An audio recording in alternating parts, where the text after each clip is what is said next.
The millionaire enters the room and sees the maid dancing with his son, who has been in a wheelchair for years. Surprised, he watches the boy clap and smile for the first time since the accident. But what seemed like a miracle soon turns into a dangerous game when a woman identical to his late wife appears. Faced with a truth that explodes like a bomb, the millionaire makes a decision no one could have foreseen. The Ashworth Manor stood at the farthest point of the Isle of Morwen, where the sound of the waves became the only constant companion. Built upon rocks that defied the sea, the imposing three-story house had enormous windows that in the past let in not only the sunlight, but also the laughter of the family who lived there.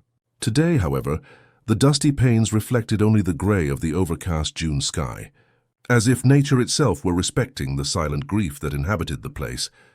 Henry Ashworth, 42, one of the country's most renowned naval architects, had permanently returned to the house after 2 years working on international projects. These projects served more as an excuse to flee the memories that every corner of that place awakened. His dark hair now showed premature threads of grey, and his gaze, once lively and determined, seemed constantly lost on a horizon only he could see. "Dad, look." Matthew's fragile voice came from the wheelchair positioned near the living room window. The 8-year-old boy pointed to a boat passing in the distance, but his gesture was met only with an automatic nod from Henry, who continued to organize papers in the adjacent office. Since the accident that had taken Francis from them and left Matthew a paraplegic, the boy spoke less and less. In the last 6 months he had fallen almost completely silent. Mrs. Elspeth, the elderly housekeeper who had cared for the house since before Matthew was born, watched the scene with a heavy heart. Her 70 years no longer allowed her to properly care for the mansion and the boy. It was she who had insisted that Henry hire someone younger. "You'll like her, Mr. Ashworth. She's my great-niece, a good, educated young woman. Worked with special needs children down in Plymouth. She's in need of a fresh start too," Mrs. Elspeth had argued the week before. Henry had agreed without much interest. It was just another change in a life he no longer controlled. The sound of the ferry docking announced someone's arrival. On the Isle of Morwen, everyone knew the schedules of the vessels connecting the island to the mainland, as they knew their own heartbeats. The last ferry of the day brought few passengers on that winter Tuesday. Among them stood a young woman of about 28, carrying only a medium-sized suitcase and a colorful fabric shoulder bag. Her curly hair was tied up in a makeshift bun, and her olive skin contrasted with the light blue dress she wore under a thin wool coat. There was something in her walk, determined, yet cautious, that revealed an untold story. Catherine Roberts had left behind a promising career as an occupational therapist in London after a traumatic episode with a patient left her emotionally exhausted. When her great-aunt Elspeth mentioned the position at the Ashworths' house, Catherine saw it as the perfect opportunity to get away from the big city and reorganize her thoughts, while still working with what she loved, helping people. The taxi drove along the winding road that led to the northern part of the island, gradually moving away from the bustling town centre. With each curve, the houses became sparser, and the dense Atlantic woodland thicker. When she finally caught sight of the Ashworth Manor, Catherine felt an inexplicable chill. "This is it, miss," said the taxi driver, stopping in front of the wrought iron gate. "Are you sure you'll be all right? This house has a history, you know." "What kind of history?" Catherine asked, curious. "Folks talk a lot. They say that after the accident with Mrs. Francis, no one saw the boy smile again. And Mr. Ashworth, well, he's not the same man." The man discreetly made the sign of the cross. "The sea takes, but it never gives back, does it?" Catherine paid the fare and got out of the car, trying to ignore the sense of apprehension the driver's words had caused. She needed to be strong for what awaited her. As she rang the bell, she heard the sound echo through the house's interior, as if announcing more than a simple arrival. It was Mrs. Elspeth who opened the door, with a tired but genuine smile. "Catherine, my dear, so glad you've arrived." The two hugged, and the housekeeper quickly pulled her inside. "Come, I'll show you everything, and introduce you to Matthew and Mr. Ashworth." The house was even more impressive on the inside. High ceilings, classic furniture, maritime artworks on the walls, but everything seemed to be covered by an invisible layer of sadness. Family photos had been strategically removed, but the lighter outlines on the walls betrayed their original positions. Matthew spends most of his time in the living room or his bedroom. He doesn't like to go out much, not even to the garden he used to love so much, explained Elspeth, leading Catherine down the corridors. Mr. Ashworth works in his office or in the workshop at the back of the property. Sometimes he goes days without properly speaking to the boy. Upon entering the living room, Catherine saw Matthew for the first time. The boy was absorbed, staring fixedly at the ocean through the window. His dark, curly hair framed a pale face with a distant look. His small hands rested motionless on his lap, and his feet, covered in colorful socks that contrasted with the seriousness of the room, barely reached the front of the wheelchair. "Matthew, dear, this is Catherine. She's going to look after you and the house now that my old bones can't manage anymore," Mrs. Elspeth said affectionately. The boy didn't move, nor did he look away from the ocean. "Hello?" "Matthew," Catherine approached cautiously, crouching down to be at the boy's eye level. "Do you know what I brought in my bag? A friend who would love to meet you." With slow, calm movements, she opened the colorful bag and pulled out a small blue plush octopus. "This is Captain Bubbles. He's an explorer of the seven seas, and he's looking for a first mate for his adventures." For a brief instant, something seemed to flicker in the boy's eyes, an almost imperceptible curiosity. It was enough for Catherine to know there was a path to be forged there. Henry was watching the scene from the office doorway, his expression unreadable. When Elspeth noticed him, she motioned for him to approach. "Mr. Ashworth, this is Catherine Roberts, my great-niece, the young woman I told you about to help with Matthew in the house." Henry walked towards them with heavy steps. Up close, Catherine could see the deep, dark circles that marked his still handsome but clearly worn face. He extended his hand mechanically. "Welcome. Elspeth has likely explained your duties. Your room is prepared in the East Wing, near Matthew's. If you need anything, speak with her." His tone was formal, almost businesslike, as if Catherine were just another contract to be managed. "Thank you for the opportunity. Mr. Ashworth, I'll do my best to help Matthew and keep the house in order. I don't have high expectations, Miss Roberts. Just do your job." With those words, he returned to his office, closing the door behind him. Mrs. Elspeth sighed. "Don't take it to heart, my dear. He was a different man before what happened. Now let's finish seeing the house and let Matthew rest a bit. Dinner will be at 7. As she followed her aunt down the corridors, Catherine glanced back one last time. Matthew had turned slightly in his chair and was observing the blue octopus she had strategically left within his reach. He hadn't touched it, but his eyes were no longer fixed only on the horizon. In that moment, Catherine knew there was something special to be done in that house. It wouldn't just be a temporary job or an escape from her past. Here, between the silence of a father and son, separated by an abyss of pain, perhaps she too could find her own healing. The first week at the Ashworth Manor passed like a boat sailing against the tide, slow and challenging. Catherine quickly learned that the house's routine was as rigid as the rocks that supported it. Matthew woke at 7, had breakfast at 8, had physiotherapy sessions at 10, with a professional who came from the mainland 3 times a week, and spent the rest of his time alternating between his room and the living room, always in silence, always watching the sea. Henry rarely participated in this routine. He would leave early to supervise a project at the local shipyard or lock himself in the workshop at the back of the property.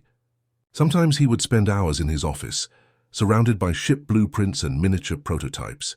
He dined separately, or when he did join the table, remained lost in distant thoughts, responding with monosyllables to rare attempts at conversation. On Thursday, while tidying Matthew's room, Catherine found a carved wooden box under the bed. Inside were old drawings, colorful seashells, and a photo folded in half. She couldn't help but look. It showed a smiling Henry, embracing a woman with wavy brown hair and a smaller Matthew, perhaps 4 years old, on her lap. The 3 of them were smiling in front of a sailboat. "The Blue Siren," Mrs. Elspeth's voice came from behind her. "That was the family sailboat. Francis loved to sail. It was a wedding gift from Mr. Ashworth." Catherine quickly put the photo away. "I'm sorry, I shouldn't have—" "It's all right, my dear. The memories are everywhere, even if they try to hide them." The old woman sat on the edge of the bed with some difficulty. "The accident happened 2 years ago. They were coming back from a trip to Salcombe when the car went off the road on the moors. It fell down a ravine. Francis didn't make it. Matthew was trapped in the wreckage for hours, and lost the use of his legs. Henry was on a business trip abroad. Catherine felt a lump in her throat. Is that why he seems to blame himself? Guilt is a poison that runs deep in this house, child. Henry thinks he should have been there. Matthew thinks he somehow caused the accident. And nobody talks about it. Elspeth stood up with an effort. That's why you're here. Not just to clean the dust from the furniture, but perhaps the dust that has settled on their hearts. That conversation gave Catherine the determination she needed. The next morning, instead of following the established routine, she brought Matthew's breakfast to the veranda that wrapped around the house. Today we're having breakfast with Captain Bubbles and his friends, she announced, placing the tray on a small table. Besides the blue octopus, there was now a small plush whale and a red crab. They're planning an important expedition, and they need your help. Matthew stared at her with an unchanged expression, but he didn't protest when she pushed his chair outside. The morning sea air carried the scent of salt and seaweed, and the sun, still shy between clouds, gently touched his pale face. Look, Captain Bubbles is using binoculars. Catherine placed 2 bottle caps over the plush octopus's eyes. He spotted a lost treasure near that island over there. She pointed to a small rock formation visible in the distance. As she narrated a fantastical story about pirates and hidden treasures, Catherine transformed breakfast into an adventure. The toast became a ship, the jam turned into a map, and each sip of orange juice provided magical energy to face sea monsters. Something extraordinary happened when she pretended Captain Bubbles was being attacked by a giant squid. The corners of Matthew's lips turned up slightly. It wasn't a full smile, but it was like seeing the first ray of sunshine after months of storms. Over the following days, Catherine turned every activity into a new adventure. Matthew's room gained a fort, made with sheets stretched between the bed and the desk. The hallway leading to the living room became an enchanted forest, with drawings of leaves and animals she hung from the ceiling. Even bath time became a diving mission, in search of lost sea creatures. At the beginning of the second week, while they were playing underwater archaeologists in the living room, using brushes to excavate small objects hidden in a sandbox she had set up, Catherine heard a sound that seemed almost unreal, a laugh. Faint, brief, more like a puff of air, but undeniably a laugh. Matthew was laughing as he excavated a small toy boat. "You've found Captain Redbeard's lost ship," she exclaimed, containing her emotion so as not to startle him. It was at that moment she noticed Henry standing in the living room doorway, watching them with an expression that was hard to decipher. How long he had been there, she didn't know. "Mr. Ashworth," Catherine stood up, suddenly conscious of the organized mess she had created. "We were just—" "Continue," he said simply before retreating. That evening, as Catherine was tidying the kitchen after dinner, Henry appeared unexpectedly. He stood in silence for a few seconds, watching her put away the dishes. "He hasn't laughed since the accident," he finally said, his voice softer than she had ever heard it. "What you're doing?" "It's working." Before Catherine could reply, he was gone. But something had changed. The next morning, she found a box on the kitchen table filled with miniature boats, some rare shells, and an old illustrated navigation book. A simple note read, "Perhaps these will help with the adventures." Catherine and Matthew's expeditions gained new elements.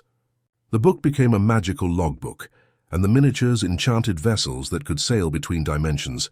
As the games evolved, Matthew began to participate more actively, first with gestures, then with sounds, and eventually with single words. "Water," he said one afternoon, pointing to the sea. It was the first clear word in months. Catherine felt tears in her eyes but quickly disguised them. "Yes, Captain Matthew. Water all around. Where do we sail now?" Little by little, Matthew rebuilt his vocabulary. Boat, island, fish, simple words that meant entire worlds of progress. He began to choose his own clothes to indicate when he was hungry, to turn the pages of the books Catherine read to him. Small acts of independence that once seemed impossible. Henry, though still distant, began to appear more frequently during these activities. Sometimes he would bring a new object for the games, an old compass, a framed map, a brass spyglass. He rarely participated directly, but he would stay nearby, watching with a gaze that alternated between melancholy and something close to hope. One afternoon, as Catherine and Matthew were building a lighthouse with wooden blocks in the garden, she felt Henry's presence behind them. Instead of just watching as usual, he crouched down beside his son. "A lighthouse needs a light," he said, placing a small battery-powered lantern on top of the structure. "Without a light, ships can't find their way home." Matthew looked at his father with wide eyes, as if seeing him for the first time. "Does it work?" The simple question, the first words directed at his father in so long, seemed to hit Henry like a wave. He swallowed hard before replying, "We'll find out when it gets dark." That night, the three of them stayed in the garden until the sky became a dark blanket embroidered with stars. The small lantern shone bravely atop the makeshift lighthouse, casting dancing shadows on the lawn. Matthew, wrapped in a blanket on Catherine's lap, watched fascinated. Henry, sitting near them, seemed more relaxed than at any time since her arrival. "The constellations are different tonight," Henry commented, pointing to the sky. "That one there is the Southern Cross. Old sailors used it to find their way." "Like a magic compass?" Matthew asked. "Exactly like a magic compass," his father replied with a shy smile. Catherine watched the interaction with a warmed heart. They were small steps, but significant ones. That night marked the beginning of a new phase. Henry started coming home from work earlier, participating in dinner with conversations beyond monosyllables, and bringing books to read with Matthew before bed. The Ashworth house was slowly beginning to awaken from its long emotional winter. The silence that once dominated every room gave way to conversations, occasional laughter, and even music. Catherine discovered an old record player in the library and began playing vinyl during meals. On a particularly sunny morning, 3 weeks after her arrival, Catherine took Matthew for a walk through the gardens surrounding the house. The boy, who once resisted going out, now asked for expeditions daily. As they explored the grounds, they came to a more remote part, where a small wooden structure stood among the trees, a gazebo facing the sea. "What's that?" Matthew asked, pointing. "I don't know. Shall we find out, Captain?" As they approached, Catherine realized it was a viewpoint carefully built to provide a privileged view of the ocean. Inside was a wooden bench, and hanging on the wall, a framed photograph, Henry and Frances embracing, with the sea in the background. "It was Mum's favorite place," a voice said behind them. Henry stood at the entrance to the gazebo, hands in his pockets and a serene expression Catherine had never seen before. She came here every morning to watch the sunrise, said each dawn brought new possibilities. Matthew looked at the photo for a long moment, then at his father. "Did she like the sea?" "More than anything," Henry replied, approaching and kneeling beside his son's chair. "Just like you." It was the first time either of them had mentioned Frances so directly. Catherine made a move to step away to give them privacy, but Henry gestured for her to stay. "She would have liked you, Catherine," he said, without taking his eyes off the photo. "What you're doing for Matthew, for us." When August arrived on the Isle of Morwen, it brought with it warmer winds and a visible transformation in the Ashworth manor. The windows, once always closed, now remained open during the day, allowing the sea breeze to circulate through the rooms. The corridors that previously echoed only with solitary footsteps now reverberated with Matthew's voice, increasingly frequent and confident. The most significant change, however, was in the relationship between father and son. Henry had reduced his hours at the shipyard and in the afternoons would often join the adventures Catherine created. With his knowledge of navigation and maritime history, the stories gained a richer, more educational dimension. For Matthew, it was like rediscovering his father. For Henry, it was like learning to be a father again. Catherine observed this rapprochement with a mixture of professional joy and a more personal feeling she tried not to name. There were moments during dinner or the nightly reading sessions when her eyes would meet Henry's for a few seconds longer than necessary, creating an invisible current of mutual understanding that went beyond words. On a particularly pleasant afternoon, while Matthew was taking his post-lunch nap, Catherine took the opportunity to organize some books in the library. Henry entered silently, carrying a folder. "These are the exercises Matthew's doctor recommended," he said, placing the folder on the table. "I thought you might like to see them. Perhaps we can incorporate them into the, what do you call them, expeditions?" Catherine smiled. "That would be great. We can turn them into special missions to strengthen Captain Matthew's superpowers." Henry watched her for a moment, a faint smile on his lips. "You have a gift, you know." for turning the ordinary into the extraordinary. I've just learned to see the world through a child's eyes, she replied, feeling her cheeks warm under his gaze. Sometimes it's the only way to overcome what seems impossible. You speak as if you know the impossible well. Catherine looked away, suddenly vulnerable. We all face our own stormy seas, don't we? Henry nodded, understanding the subtext. What brought you here, Catherine? A talented occupational therapist like you could be working in any major hospital in London. For a moment, Catherine considered deflecting the question, as she always did when her past came up. But something in the atmosphere of that afternoon, in the way the golden light streamed through the library windows, and the way Henry looked at her, not with invasive curiosity, but with genuine interest, made her decide to share. I worked at the London Neurological Institute, she began, sitting in one of the leather armchairs. I mainly cared for children with brain trauma. There was a patient, Lucas, only 9 years old. He had a domestic accident that compromised his motor and verbal skills. I spent months developing techniques to help him communicate again. Henry sat in the armchair opposite her, listening intently. Lucas was progressing well until she took a deep breath. There was an incident. During a session, he had a severe seizure. I was alone with him at the time.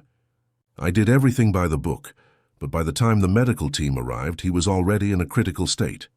He didn't make it? Henry asked softly. No, thank God, he survived. But he was left with additional complications. The parents blamed me, filed lawsuits against me and the institute. Even after the investigations cleared me, proving I had done everything correctly, I couldn't work anymore. Every time I entered a therapy room, I relived that moment. The fear paralyzed me. Catherine realized her eyes were moist. So when my Aunt Elspeth mentioned Matthew, I saw a chance to start over in a different environment. Away from hospital corridors, assessment clipboards, accusatory glances. Here I can use my knowledge, but in a more free way. Henry reached out and lightly touched her hand. Sometimes what seems like a detour is actually the path we were meant to be on all along. Something in the way he spoke made Catherine think he was also reflecting on his own journey. The moment of intimacy was interrupted by the sound of footsteps in the corridor. Mrs. Elspeth appeared at the door, her usually serene face troubled by an anxious expression. Mr. Ashworth, there's someone at the gate. A young woman. She says she needs to speak with you urgently. A problem at the shipyard? He asked, standing up. No, sir. She says it's a family matter. Henry frowned, clearly intrigued, and followed Mrs. Elspeth to the entrance.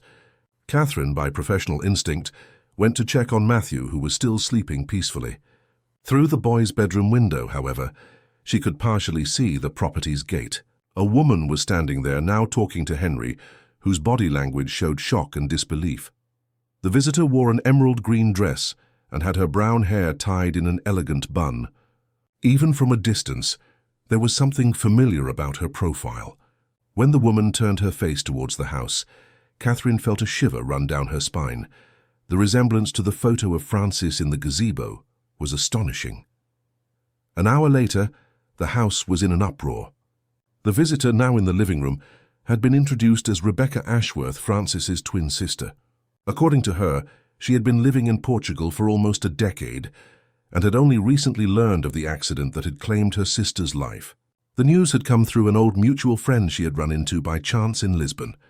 I tried to get in touch several times, she explained to Henry, who remained standing, as if sitting would make the situation more real than he wished. But your old numbers didn't work, and you were never very present on social media. Catherine, who was preparing tea in the kitchen at Mrs. Elspeth's request, could overhear fragments of the conversation. The woman's voice had a studied, almost artificial softness that contrasted with the emotion her words tried to convey. Matthew must be so big, Rebecca continued. I can't wait to see him. He's sleeping now, Henry replied, his voice tense. And I should warn you, Rebecca, he's been through a lot in the last few years. He's not the boy you once knew. I understand perfectly. His trauma must have been immense. But perhaps seeing the face of someone so like his mother might bring some comfort. Catherine felt a chill at those words. Something in the way they were said, with a presumptuous confidence, deeply unsettled her. She finished preparing the tray with tea and biscuits and, taking a deep breath to control her inexplicable anxiety, headed for the living room. Upon entering, She found Rebecca sitting on the main sofa, examining the room with sharp eyes that seemed to register every detail. Up close, the resemblance to Francis was even more striking. The same almond-shaped eyes, the same face shape, the same smile, though this last one seemed not to quite reach Rebecca's eyes. "Ah, you must be the new housekeeper," Rebecca said upon noticing Catherine. Elspeth mentioned she was getting too old to manage everything on her own. "Catherine is an occupational therapist," Henry corrected, accepting a cup of tea. "She has been fundamental to Matthew's progress." Rebecca raised a perfectly shaped eyebrow. "A therapist? I imagined he already had professionals seeing him on the mainland." "He does," Henry replied. "But Catherine's approach is different. She's managed to reach him in a way no other specialist could." A calculated smile appeared on Rebecca's lips. "Fascinating. You must have some very special techniques, Miss Roberts." "Catherine Roberts," she replied, maintaining a professional tone despite her discomfort. "In fact, we've just created an environment where Matthew feels safe to express himself again." "How lovely," Rebecca commented, with an almost imperceptible note of condescension. Then, turning back to Henry, "I hope you don't mind, but I brought a few bags. The nearest hotel is in the town centre, and I thought it would be more convenient to stay here to get to know Matthew better. We are family, after all." Henry hesitated visibly, but years of refined upbringing prevented him from refusing the request. "Of course. You can stay in the guest room in the west wing. Catherine, could you ask Elspeth to prepare the room?" "Certainly," she replied, leaving the room with a final glance at Rebecca, who was now showing photos on her phone to Henry. Old pictures of two identical girls at different stages of childhood and adolescence.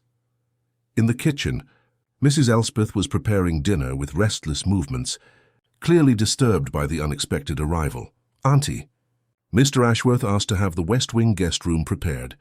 Miss Rebecca will be staying." The old woman stopped what she was doing, wiping her hands on her apron with more force than necessary.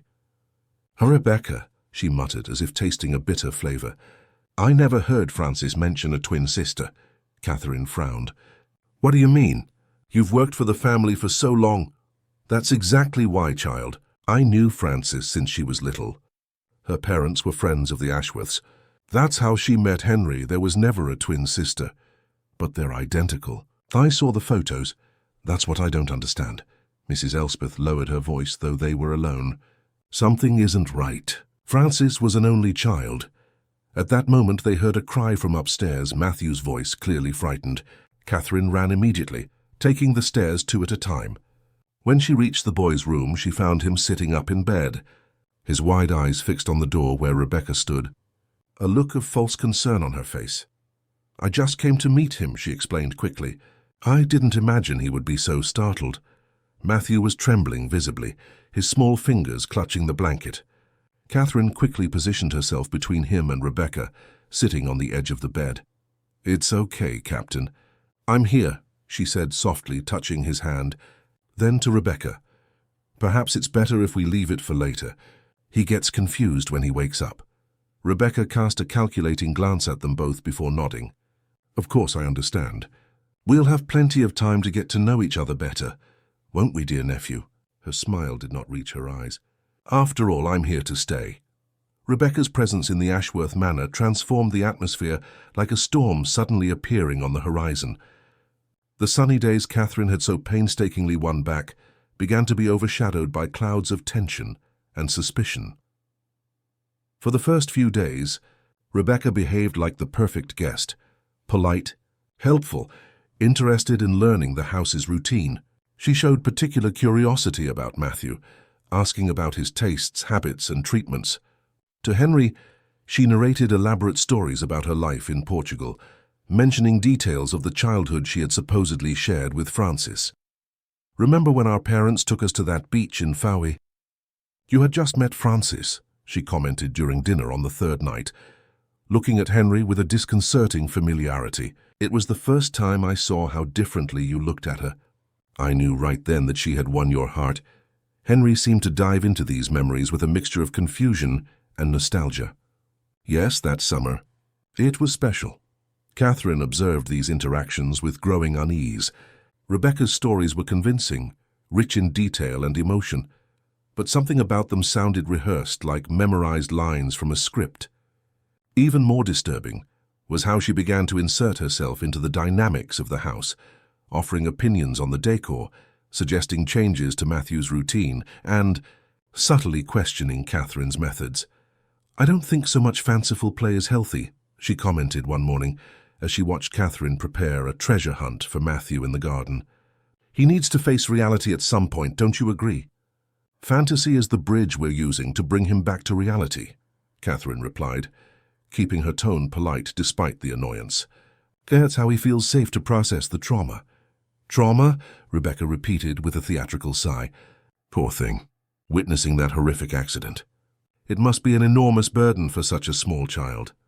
That comment made Catherine stop what she was doing. "What do you mean, witnessing?" "As far as I know, he was in the car. He didn't see the accident from the outside." An enigmatic smile appeared on Rebecca's lips. "Oh, of course. That's what I meant. Experiencing the accident. European Portuguese sometimes mixes up my words." The incident put Catherine on alert. That evening, while helping Matthew with his bath, she tried to broach the subject delicately. "What do you think of your Aunt Rebecca?" she asked as she shampooed his hair. Matthew, who usually chatted during his bath about his day's adventures, remained silent. "She looks a lot like your mum," Catherine continued, watching his reaction. "She's not my aunt," he finally murmured, so softly Catherine almost didn't hear. "What did you say, dear?" "Mummy said she didn't have a sister," he replied, his eyes fixed on the bathwater. "It was just her and Grandma Cecilia." Catherine felt a chill. Matthew's confirmation echoed Mrs. Elspeth's information. "Do you remember your mum saying that?" Matthew nodded slowly, then looked at Catherine with suddenly frightened eyes. "She watches me when Dad isn't here. And she told me I shouldn't talk much." "Rebecca told you that?" Catherine tried to control the surprise in her voice. The boy just nodded, returning to play with the little boat in the water, but now mechanically, without his usual animation. That conversation set off an alarm in Catherine's mind. The next morning, while Matthew had his physiotherapy session with the professional who came from the mainland, she took the opportunity to find Mrs. Elspeth. She found the old woman in the garden, gathering herbs for lunch. "Auntie, I need to ask you something important." "Are you absolutely certain Frances didn't have a twin sister?" Mrs. Elspeth straightened up with difficulty, placing her hands on her waist to ease the pain in her back. "My dear, I worked for Frances's parents when she was a child. Then, when she married Henry, I came here. I've known that girl since she was a baby. Believe me, there was no twin sister. Then who is Rebecca? How does she know so many details about Frances's past?" The old woman looked around, making sure they were alone, before answering in a low voice. "There was a cousin, a distant one, Rebecca Lennox. The families visited occasionally when the girls were little. She was always obsessed with Frances. Wanted the same clothes, the same haircut. The parents thought it was cute at first, but then it got strange. When they were teenagers, they stopped seeing each other. And could she have these photo albums she's showing Henry? Some perhaps from family holidays. But not all of them. And that doesn't explain how she's so identical. Frances was beautiful in a natural way. This Rebecca. There's something artificial about her, don't you think?" Catherine nodded thoughtfully. "I'm going to try and find out more. For now, please keep an eye on Matthew when he's with her." In the following days, Catherine began to notice subtle changes in Matthew's behavior. The progress of the previous week seemed to be slowly regressing. He spoke less, was reluctant to join in the games he once loved, and his eyes often wandered to the windows or doors, as if he were expecting something or fearing it. One afternoon, while Catherine was organizing some materials for a new activity, she found a drawing Matthew had made when she wasn't around. It showed two female figures, one with a big smile, the other with what looked like an angry expression. Between the two was a smaller figure, clearly himself. "Matthew, do you want to tell me about this drawing?" she asked, showing him the paper when the boy returned from the garden where he had been with Rebecca. He glanced at the door, as if checking they were alone. "It's Mummy and the bad woman." "The bad woman? Who is she?" "The one who pretends to be Mummy," he replied in a whisper. "She says bad things when we're alone." Catherine felt her heart race. "What kind of things, dear?" Matthew hesitated, his eyes on the door again. "That it was my fault. That Mummy was trying to calm me down in the car, And that's why the accident happened. That if I tell anyone, Dad will be sad with me." The revelation hit Catherine like a punch. Rebecca was psychologically manipulating Matthew, planting feelings of guilt and fear in a boy who was just beginning to recover. Her professional and personal indignation made her want to confront Rebecca immediately, but her training gave her pause. She needed more information, and she needed to protect Matthew. "Captain," she said, using the affectionate nickname from their games, "what she said isn't true. The accident wasn't your fault, do you understand?" "It never was. And your dad would never be sad with you for telling the truth." Matthew's eyes filled with tears. "Promise?" "I promise. And I have a special mission for you. If she says more things like that or anything that makes you feel bad, you tell me immediately. It'll be our secret code." "Can you do that?" He nodded, wiping his tears with the back of his hands. "And for now, let's try not to be alone with her, okay? Always call me or Mrs. Elspeth if she wants to be with you." During dinner that night, Catherine watched Rebecca with new eyes. The woman was chatting animatedly about a supposed mutual friend she had run into in the town centre, mentioning names and places with a surprising naturalness for someone who had allegedly been living abroad for nearly a decade. "John, that fisherman from the market still makes that wonderful Cornish fish stew," she commented to Henry. "Remember how Francis loved it? We always got it to take away when we came back late from the beach." Henry nodded, though a slight frown of confusion creased his forehead. "Yes, she did like it very much." Catherine intervened cautiously. "It's impressive how you know so many people on the island, even after so long away." Rebecca shot her a penetrating look before smiling. "Islands have that special quality, don't they? Time passes, but the people remain. And I have an excellent memory for faces and names." "You must have kept in touch with friends from here during your years in Portugal," Catherine suggested, helping herself to more salad. "Occasionally," Rebecca replied vaguely. "Social media makes everything so easy these days." "Curious," Catherine remarked. "Henry mentioned that Francis wasn't very active on social media. I imagined it might be a family thing." A momentary silence fell over the table. Rebecca's eyes hardened for a fraction of a second before her smile returned, wider and less authentic than before. "We were different in many ways, despite being identical in appearance." That always fascinated people. After dinner, while Henry was helping Matthew with his bath, a new routine Catherine had subtly encouraged to strengthen their bond, Rebecca approached her in the kitchen. "I see what you're doing," she said in a low but clearly hostile voice, questioning my identity, trying to plant doubts in Henry's mind. Catherine met her gaze. "I'm just intrigued by some inconsistencies. If Francis never mentioned having a twin sister—" "We had our differences," Rebecca cut in. "Complex family issues that it wouldn't be her place to share. With employees." The last word was laden with disdain. "Matthew doesn't remember an aunt either." Something darkened in Rebecca's eyes. "Children confuse memories, especially after trauma. You as a therapist should know that. What I know is that someone is saying disturbing things to him, things about the accident, about guilt." Rebecca took a step forward, invading Catherine's personal space. Her voice, once melodious, acquired a cutting quality. "Be careful with accusations, Miss Roberts. I am family, you are just a temporary employee. Who do you think Henry will choose when he has to take sides?" Before Catherine could respond, they heard footsteps approaching. Rebecca immediately stepped back, her face transforming into a mask of cordiality as Henry entered the kitchen. "Matthew is asking for you, Catherine," he said. "He wants you to read the usual story." "Of course," she replied, casting one last look at Rebecca before leaving. The veiled threat hung in the air like the harbinger of a storm. That night, as she read to Matthew, Catherine made a decision. The boy's protection came first, and that meant finding out who Rebecca really was and what her true intentions were. If her suspicions were correct, this wasn't just an imposter seeking attention or affection. There was something more sinister at play. "Another story." "Please," Matthew asked sleepily after she finished reading. "Tomorrow, Captain. Now it's time to sail through your dreams," she replied, kissing his forehead. "Remember our secret code, okay?" He nodded, his eyes already heavy with sleep. Catherine tucked the covers around him and headed for the door. "Kate," he called, using the affectionate nickname he had recently adopted. You're not going to leave, are you? Even if the bad woman gets angry. The question hit Catherine deeply. I'm not going anywhere, Matthew. I promise. But as she closed the bedroom door, Catherine wondered if that was a promise she could keep.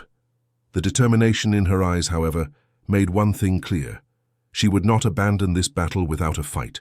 For Matthew, for Henry, and for the memory of the real Francis, whoever she truly was. The next morning brought a fine, steady rain, creating a silver curtain that further isolated the manor from the rest of the island. Catherine woke up determined to begin her investigation into Rebecca. The first step would be to talk to people who knew Francis before the accident, to find out more about her family and verify the existence of this supposed twin sister. Breakfast passed in a veiled tension. Rebecca was especially attentive to Henry, pouring his coffee, commenting on how tired he looked, and suggesting he take a day off from work. We could spend the day together as a family, she proposed, lightly touching Henry's arm. I have so many memories to share with you and Matthew. Henry hesitated. I have an important meeting at the shipyard today. I can't postpone it. What a shame, Rebecca sighed, then turned to Matthew with a smile that didn't reach her eyes. Perhaps we can do something special, just the two of us, while your father works. What do you think, dear? Catherine noticed how Matthew flinched almost imperceptibly in his chair, his eyes quickly seeking hers in a silent plea for help. Actually, Catherine intervened, Matthew has a physiotherapy session this morning, and this afternoon we plan to continue our special project for next week's science fair. Right, Captain? Matthew nodded vigorously, obviously relieved. Rebecca narrowed her eyes for a moment but quickly regained her composure. How lovely. Perhaps I can help with this project. It's a very specific project on local marine fauna, Catherine explained, keeping her tone light. Part of the treatment recommended by Dr. Paulson. We're following a rather structured protocol. I see. Rebecca's tone was polite, but there was a calculated coldness in her gaze. Well, perhaps I'll take the day to visit some old acquaintances on the island then. When Henry left for work, and Matthew went for his physiotherapy session in the adapted room on the ground floor, Catherine saw her opportunity.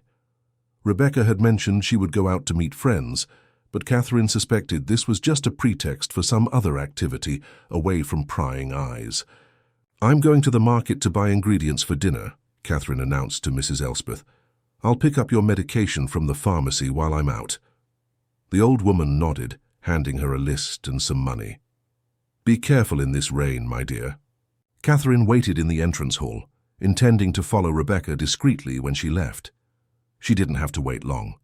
Soon Rebecca came down the stairs, dressed elegantly despite the rainy weather, carrying an expensive-looking leather handbag. Leaving as well? Rebecca asked, raising an eyebrow at the sight of Catherine in the hall. Yes, shopping for dinner, Catherine replied, showing the list, making the most of a break in the rain.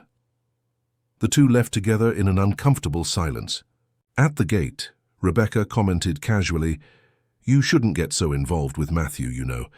Excessive professional attachment rarely ends well. Believe me, I've seen it happen. Catherine kept her face neutral. My interest is purely professional. I want to see him recover. Of course, Rebecca replied with a cold smile. And Henry? Is your interest in him also professional? Mr. Ashworth is my employer, Catherine replied firmly. I respect him as such. Rebecca let out a soft laugh. As you wish. See you later, then. The two went in opposite directions.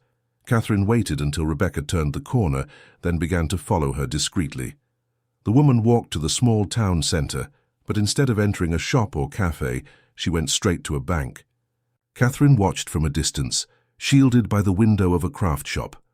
Rebecca stayed in the bank for nearly half an hour. When she came out, her expression was one of satisfaction, almost triumph. She continued walking, now towards the local medical clinic. Intrigued, Catherine continued to follow the woman, keeping a safe distance. At the clinic, Rebecca stayed for no more than 10 minutes. Upon leaving, she checked her watch and headed to a cafe in the central square, sitting at an outdoor table despite the drizzle. Catherine positioned herself strategically at a nearby newsstand. from where she could watch without being noticed. Soon, a man of about 50, wearing a discreet suit, joined Rebecca. The conversation seemed serious, with Rebecca gesturing occasionally and the man taking notes in a small notebook. After about 20 minutes, they parted with a formal handshake. The man handed Rebecca an envelope, which she promptly put in her bag. Catherine waited for the man to walk away and then took a discreet photo with her phone. It might be useful to identify him later. Deciding she had risked enough for now, Catherine headed to the market to actually do the shopping she had promised. As she selected vegetables, her mind worked through the possibilities. Who was that man? What was in the envelope? And why had Rebecca visited the bank and the medical clinic? Back at the manor, Catherine found Matthew finishing his physiotherapy session.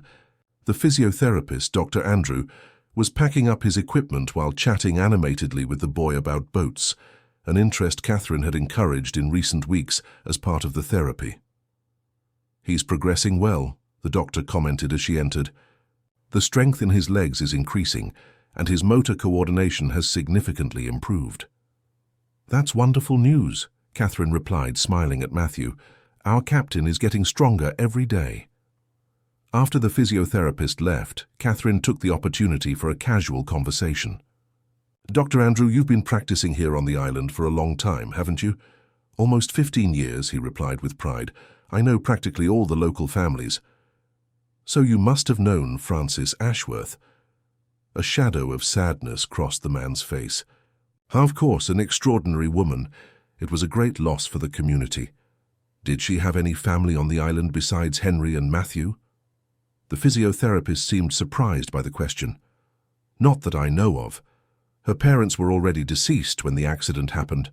She was an only child as far as I always knew." Catherine felt a chill of confirmation. "And have you ever heard of a twin sister, Rebecca?" Dr. Andrew frowned. "A twin sister? No, never. And trust me, that would be the talk of the island. You know what life is like in small communities. Secrets rarely stay hidden for long."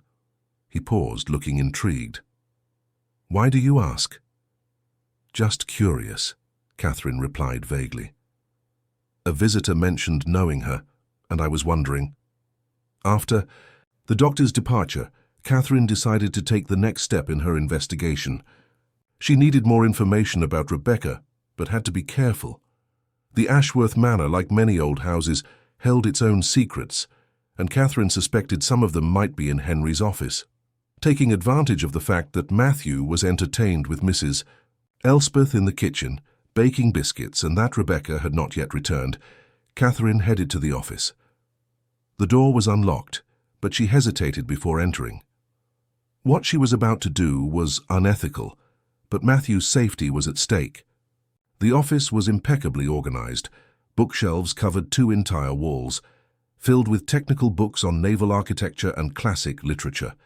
The polished mahogany desk held a closed laptop, a brass lamp, and a few picture frames turned towards the chair. Henry kept them positioned so only he could see the photos. Catherine began her search in the filing cabinets.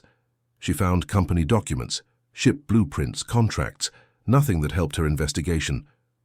Just as she was about to give up, she noticed a folder labeled Personal Documents in a bottom drawer. With a racing heart, she opened it carefully. It contained certificates, insurance policies, property deeds, and, what caught her attention, a smaller folder marked Accident. With trembling hands, Catherine examined its contents: the police report, Matthew's medical reports, and a document from an insurance company.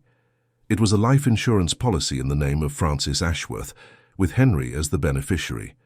The amount was substantial, several million.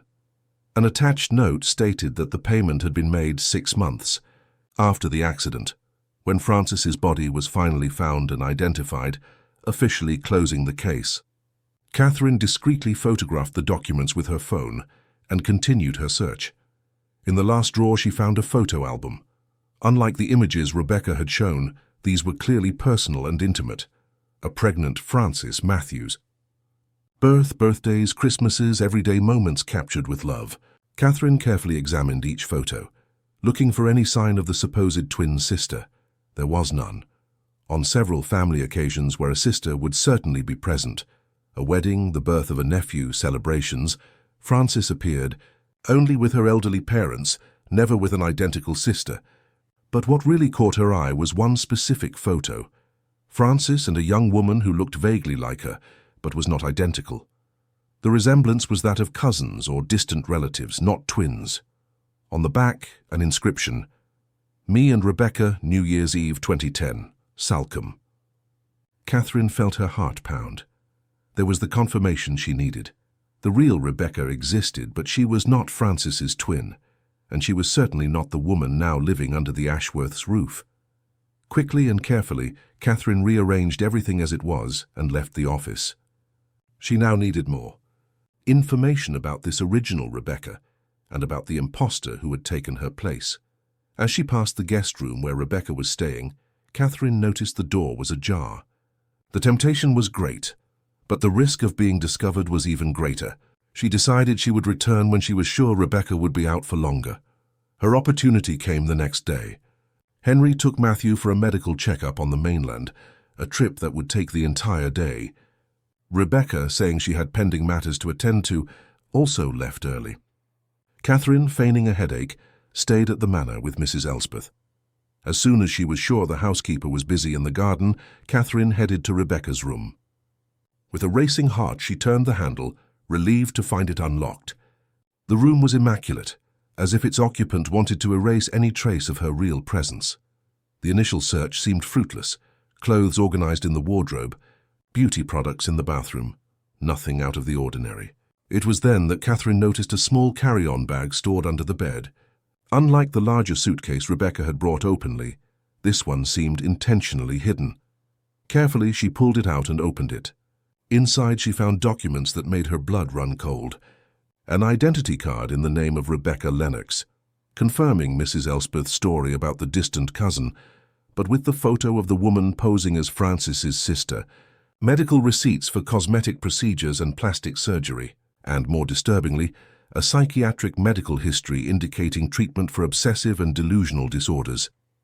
There was also mail sent to an address in Penzance, a nearby coastal town, not Portugal. Rent receipts showed that Rebecca had been living less than 30 miles from the island for the past few years, not abroad as she claimed. And then, Catherine found something that made her freeze, a newspaper clipping about the accident that had claimed Frances's life. The news was circled in red, with notes in the margins. "Finally free. My turn now. He should have always been mine." The sick obsession was documented right there, in red ink and meticulously preserved clippings. But the most alarming item was a small black notebook, a diary. Flicking through it quickly, Catherine discovered disturbing accounts of Rebecca's fixation on Henry since adolescence, her corrosive envy of Frances, and detailed plans to take her place after the accident. The diary revealed that Rebecca had been watching the family for months, studying their habits, gathering information, preparing for her grand entrance. Catherine photographed everything she could and carefully put the bag back where she found it. Her heart hammered in her chest as she left the room, making sure everything was exactly as it had been. In the safety of her own room, Catherine examined the collected evidence. There was no longer any doubt. Rebecca was a dangerously obsessed imposter who had meticulously planned to infiltrate Henry and Matthew's lives. But why? The insurance money? A sick fixation? Revenge for some obscure reason? And, more importantly, how could she prove this to Henry without sounding like a jealous employee trying to discredit a family member? The evidence she had gathered was obtained questionably, by invading private property. She needed something more concrete, more legitimate. It was then that a thought struck Catherine like a bolt of lightning: Matthew's drawings. The boy, in his innocence, might have recorded something crucial. She remembered how he had reacted to Rebecca's presence from the very beginning, his unexplained fear. The mentions of the bad things she said when they were alone. Catherine ran to the boy's room and began to examine his recent drawings, kept in a colourful folder. Amidst the boats, sea monsters, and Captain Matthew's adventures, she found something that made her heart stop: a drawing of a car on the edge of a winding road. Inside it, two female figures seemed to be fighting over the steering wheel. One had an expression of panic, the other a disturbing smile. Below the drawing, in childish, shaky letters, was written, "The day of the accident." Matthew's drawing trembled in Catherine's hands.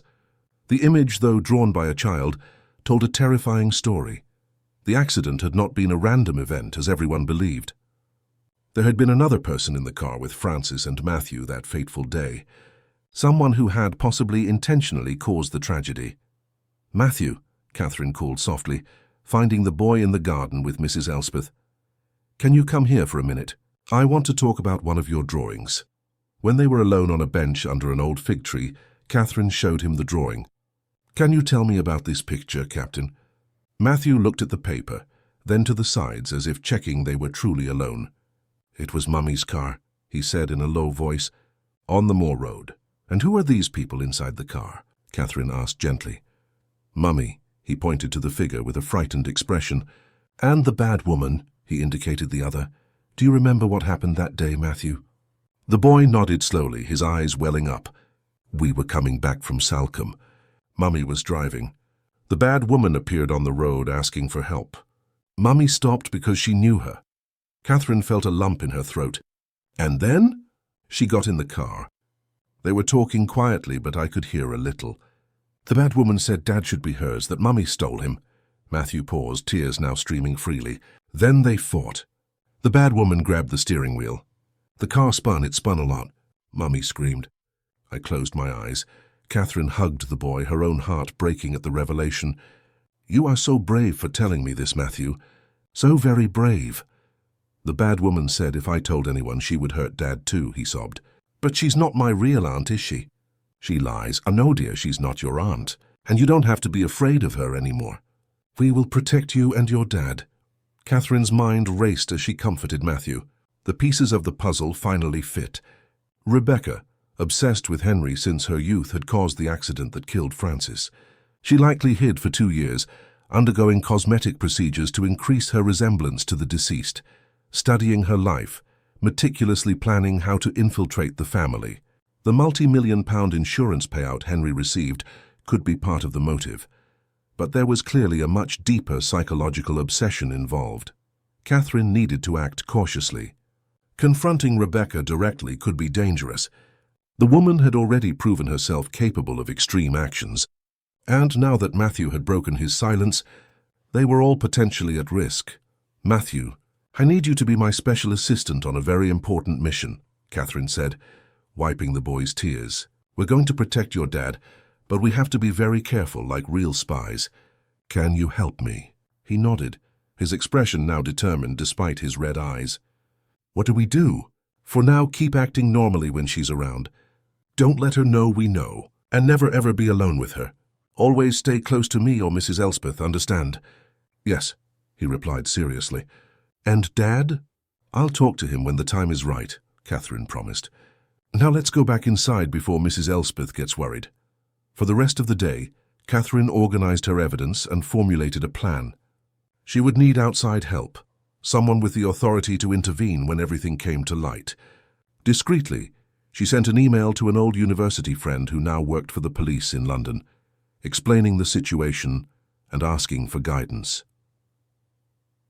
That evening, Henry and Matthew returned from the mainland. The boy seemed lighter, as if sharing his secret had lifted a weight from his small shoulders. Rebecca also returned, bearing expensive gifts for everyone, a silk tie for Henry, a remote control boat for Matthew, and a fine scarf for Catherine, delivered with a smile that failed to hide the hostility in her eyes.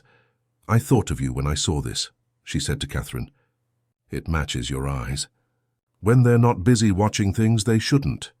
The threatening tone was unmistakable, but Catherine maintained her composure. "That's very kind, thank you." During dinner, Rebecca was especially animated, monopolizing the conversation with plans for the future. "I was thinking, Henry," she said, pouring herself some wine, "now that I'm back, we could consider me moving in permanently. To help with Matthew, of course. Family should stick together, don't you think?" Henry looked uncomfortable. "That's a big decision, Rebecca. We need to think it through." Of course. "No rush," she replied, casting a triumphant glance at Catherine. "But I've already started looking at some properties nearby, in case you'd prefer to keep your space." Though personally, I believe Matthew would benefit most from having his auntie under the same roof. Catherine watched Matthew tense up at these words, his small fingers gripping his fork too tightly. Speaking of properties, Rebecca continued casually, that solicitor I mentioned, Mr. Mendez, would like to speak with you tomorrow about some matters related to Francis's inheritance. Apparently there are some pending legal details. The email from Catherine's friend arrived the next morning with crucial information. Rebecca Lennox, Francis's distant cousin, had indeed existed, but had died 5 years ago in a domestic accident. Her identity could easily have been assumed by someone else. The friend recommended gathering as much evidence as possible and contacting the local police station to file a formal report. Catherine was ready to take that step when Rebecca made an unexpected move. She approached her in the kitchen as she was preparing lunch. "I'd like to have a private chat with you," Rebecca said in a cordial tone, though her eyes remained cold. "How about tea in the garden gazebo this afternoon? Just the two of us to clear up some misunderstandings." Catherine recognized both the opportunity and the danger in this invitation. "Of course," she replied, "after Matthew's afternoon nap." "Perfect," Rebecca smiled. "I'll prepare a special tea. It's a Portuguese recipe I learned." When Rebecca walked away, Catherine immediately sent a message to her police friend. If she didn't hear from her by the end of the afternoon, something had happened. She included all the evidence she had collected and the exact location of the manor. In the afternoon, as arranged, Catherine headed to the gazebo in the garden.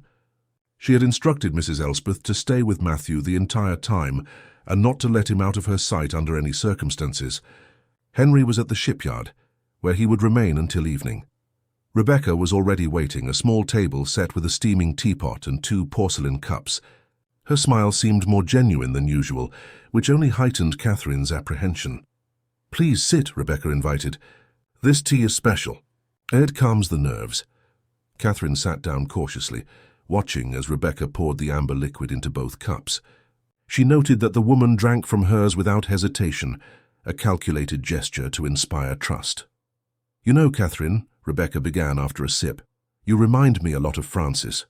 The same determination, the same meddling in affairs that don't concern you." "I'm just concerned for Matthew's well-being," Catherine replied, pretending to take a sip of tea, but only touching her lips to the rim of the cup. "Matthew, of course." Rebecca let out a soft laugh. "It's always about Matthew, isn't it? Never about Henry, about the way you look at him when you think no one is watching." Catherine kept her expression neutral. "My relationship with Mr. Ashworth is strictly professional. Please, let's be honest with each other. You want what doesn't belong to you just like Francis did." Feeling it was time to push, Catherine decided to take a risk. "How exactly did Francis take something that belonged to you, Rebecca? Or should I call you by your real name?" A flicker of surprise crossed the woman's eyes, quickly replaced by calculation. "I don't know what you're talking about.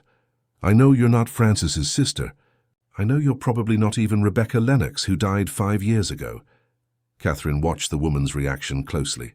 "And I'm beginning to suspect you were in the car on the day of the accident." Rebecca's face hardened, her mask of cordiality falling away completely. "Impressive. You've done a lot of digging for a simple therapist." "Why?" Catherine asked. "Why do all this?" Rebecca took another sip of tea, her eyes now as cold as ice. "Because Henry should have been mine, always. From the first time I saw him when we were teenagers. I met him first, you know, at his family's beach house in Salcombe. We spent a whole summer talking about stars and sailing. He promised to take me sailing one day." Her voice took on an almost dreamy tone. "Then Francis appeared. Perfect, lovely Francis, with her smiles and her princess-like ways. It only took one look for Henry to completely forget my existence. She always had everything: loving parents, natural talent, effortless beauty. And then, she also took the only man I ever truly loved."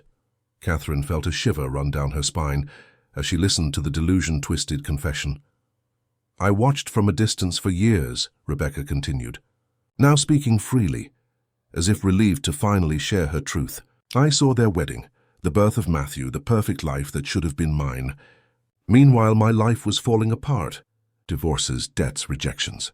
Until one day I realized I could simply take her place, "So you caused the accident," Catherine stated. "It wasn't planned, not initially. I ran into her by chance that day on the road. I asked for a lift. She stopped, always so helpful. In the car we talked about Henry. I exploded. I told her truth she needed to hear, that she had stolen my life.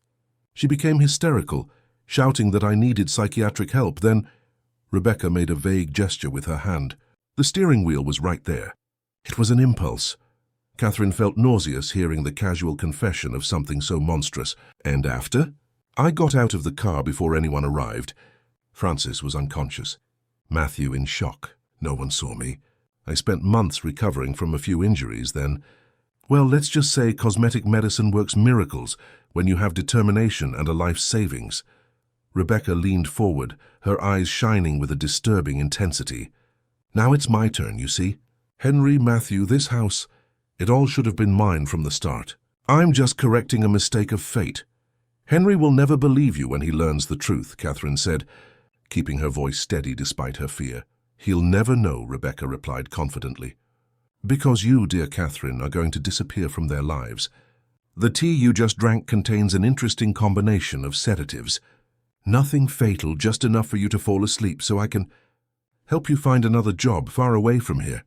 Catherine feigned dizziness, blinking heavily and holding the edge of the table for support. What did you put in the tea? Rebecca smiled, satisfied. Don't worry, I don't want a mess in this house. I just want you out of the way. When you wake up, you'll be on the mainland, with enough money to start over far away. And if you try to come back or tell anyone, her voice took on a threatening tone. Well, accidents happen every day, don't they? Catherine let her body slump forward, pretending the sedatives were taking effect quickly. Why? Why is Matthew so afraid of you? Children are perceptive, Rebecca replied, watching Catherine's apparent drowsiness with satisfaction. Deep down, he knows who I am. He remembers that day. That's why I had to remind him of the consequences of talking too much. A shame, really. In time, he would have accepted me as his mother. Catherine let her head fall onto her crossed arms on the table, feigning submission to the tea's effects. Through half-closed eyes, she saw Rebecca stand up and walk around the table to approach her. So easy, Rebecca muttered, leaning in. Now let's take a little walk to my car. It will be a short trip, I promise. It was at that moment that a child's voice cut through the air. Leave her alone. Matthew was at the entrance of the gazebo, his eyes wide with fear and determination. Behind him, pale and breathless, was Mrs. Elspeth. Matthew! Rebecca exclaimed, her voice instantly shifting to a syrupy tone. Darling, we were just talking. Catherine isn't feeling well. Liar, the boy shouted, his voice stronger than Catherine had ever heard it. You're the bad woman from the accident. You hurt Mummy. Rebecca turned pale. Matthew, you're confused. I'm your aunt, remember? I came to take care of you. No. The boy's cry echoed through the garden. You said it was my fault, but it wasn't. It was yours. You grabbed the wheel. You made the car crash. Catherine, realizing the situation could become dangerous for Matthew, dropped her act and stood up quickly. It's over, Rebecca. Matthew remembers everything. And I never drank your tea. Rebecca recoiled, her face a mask of fury and desperation. You don't understand. She stole everything from me. Everything. I'm just taking back what should be mine. What's going on here? Everyone turned to the entrance of the gazebo. Henry was standing there, his face a mixture of confusion and alarm. Behind him, two uniformed police officers observed the scene with serious expressions. Henry! Rebecca exclaimed, rushing towards him. Thank God you're here. This woman is manipulating Matthew, filling his head with lies about me. Catherine stood her ground. Mr. Ashworth, there's something you need to know about Rebecca. She's not who she says she is. She's the woman from the accident, Dad, Matthew intervened, his voice trembling but determined. She was in the car with Mummy when it happened. They fought. She grabbed the wheel. Henry looked at his son, stunned. Matthew, you remember the accident? The boy nodded, tears streaming down his face.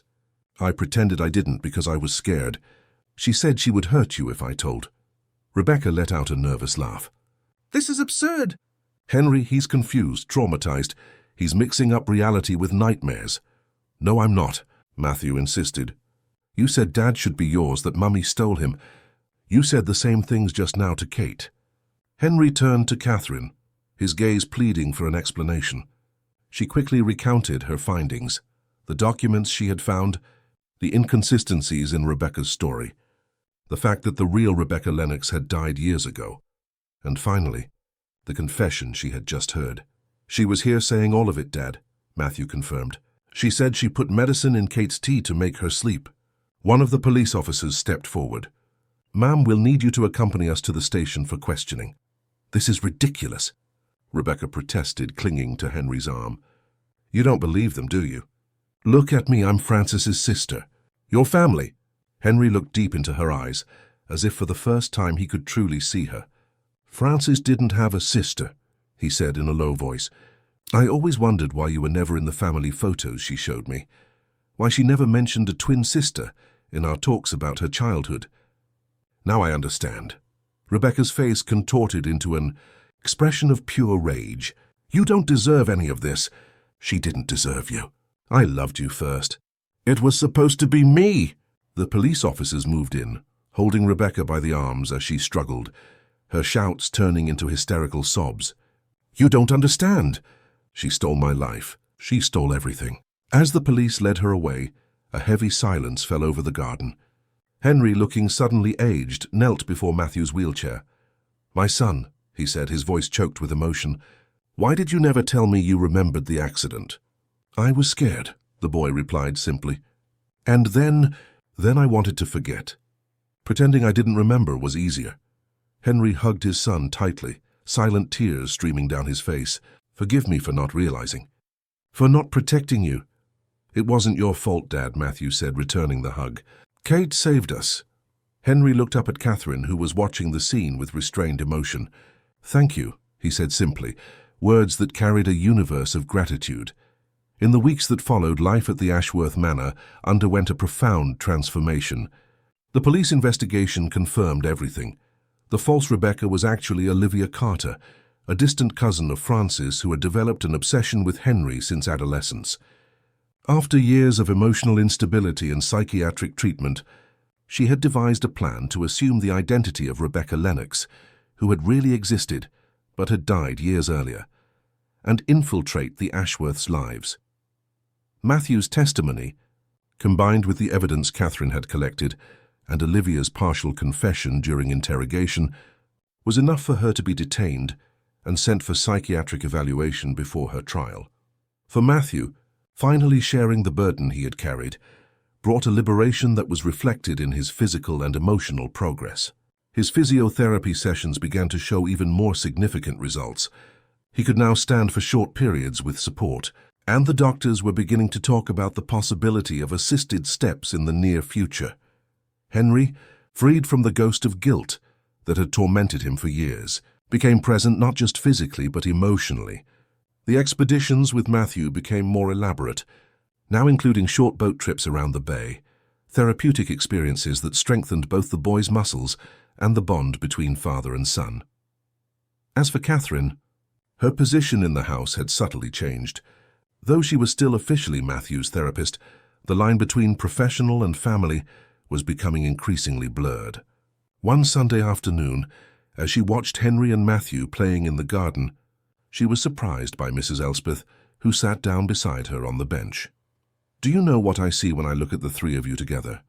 the old woman asked, her wise eyes fixed on the scene before them. "I see a family, different from the one before but no less true." Catherine felt her cheeks flush. "I don't know if that's appropriate, Auntie. I'm still their employee." "Nonsense," Mrs. Elspeth replied with a smile. "The heart doesn't follow the rules of a contract. And Henry looks at you the same way he used to look at Francis in the early days, as if you were the light after a long darkness." That night, after putting Matthew to bed, Catherine found Henry in the garden gazebo. The full moon illuminated the ocean, creating a silver path on the water that seemed to lead to infinity. "He fell asleep quickly tonight," she commented, accepting the cup of tea he offered, made by his own hands, a gesture that did not go unnoticed. "It was a big day," Henry replied. "The doctor said if his progress continues like this, in a few months he might be able to try some steps with a walker."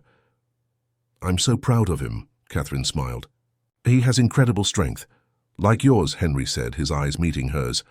I never properly thanked you for what you did for us. For unmasking Olivia, for saving Matthew. For saving me. You don't have to thank me. I did what anyone would have done. No, Catherine. Henry gently touched her hand. What you did was extraordinary. You brought life back to this house when I thought only shadows remained. Matthew smiles again. He talks, dreams, plans for the future. And He paused, searching for the right words. I've learned to look forward again instead of just at the past. A comfortable silence fell between them, filled only by the sound of the waves breaking against the rocks below. Finally, Henry spoke again. Your contract ends next month. Catherine felt a pang in her chest. Yes, I know. I've been thinking. Matthew still needs support, of course. But maybe...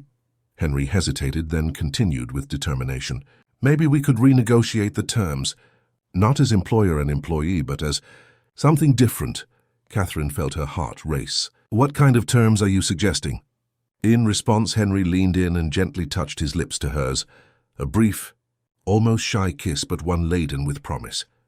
6 months later, on a sunny summer afternoon, the Ashworth Manor was decorated for a small celebration. Colourful lanterns hung between the garden trees, and tables set up near the gazebo held a modest buffet prepared by Mrs. Elspeth and a few helpers. At the centre of it all, Matthew, now able to take a few steps with the aid of special crutches, proudly cut a cake, decorated with a boat and waves of blue icing. Beside him, Henry and Catherine, holding hands, watched with radiant smiles. 10 years old, Matthew announced happily. That's a whole decade. A very important decade, Catherine confirmed, adjusting the small captain's crown on the boy's head, and many more to come. The guests, friends from Matthew's school, Henry's work colleagues, the medical team that monitored the boy's progress, applauded as the cake was served. In a quieter corner, Dr. Andrew, the physiotherapist, chatted animatedly with the doctors about Matthew's miracle case. A boy who was not only gradually regaining movement against all expectations, but was also flourishing emotionally in an extraordinary way. I have an announcement, Henry said, calling for everyone's attention with a gentle tap on his glass. When the group fell silent, he continued, Many of you already know, but for those who don't, Catherine has agreed not only to extend her contract with us, she agreed to marry Dad. Matthew interrupted, unable to contain his excitement. Laughter and applause filled the garden as Catherine blushed and Henry smiled, pulling her into a sideways hug. The wedding will be at the end of the summer, he continued. Right here in this garden that has witnessed so much pain, but also so much healing and joy. As the small party began to wind down in the early evening, Matthew asked to go down to the private beach below the property. With Henry on one side and Catherine on the other, he carefully made his way down the paved path that led to the small cove. At the water's edge, the boy took a paper boat from his pocket. One of his first expeditions with Catherine had been learning to make origami. For Mummy, he said simply, placing the boat in the water and watching as the small waves carried it gently out to sea. Henry knelt beside his son, an arm around his shoulders. She would be so proud of you, you know, and happy for you, Matthew added, looking at Catherine with eyes wise beyond his years. She wouldn't want us to be sad forever. Catherine felt tears in her eyes as she crouched on Matthew's other side. How do you know that, Captain? Because she was good, he replied simply, like you. The three of them remained there, watching the small paper boat sail towards the horizon until it became just a white speck against the golden-blue ocean of dusk. Then, with Matthew proudly taking a few steps on his crutches between the two adults who loved him, they returned to the house, no longer a monument to loss, but a home where love, truth, and hope had finally found their safe harbor. End of story. Dear listeners, we hope the healing journey of the Ashworth family has touched your hearts. Just as Catherine brought light into the lives of Henry and Matthew, we seek to bring emotion to your days with our stories. If this narrative stirred something in you, don't forget to subscribe to our channel and leave a like so we can continue sharing these stories of overcoming adversity. Next week, we'll bring you a new adventure that will stir your emotions. We look forward to seeing you in the comments to hear what you thought of the transformation of the seaside manor and the strength of little Captain Matthew.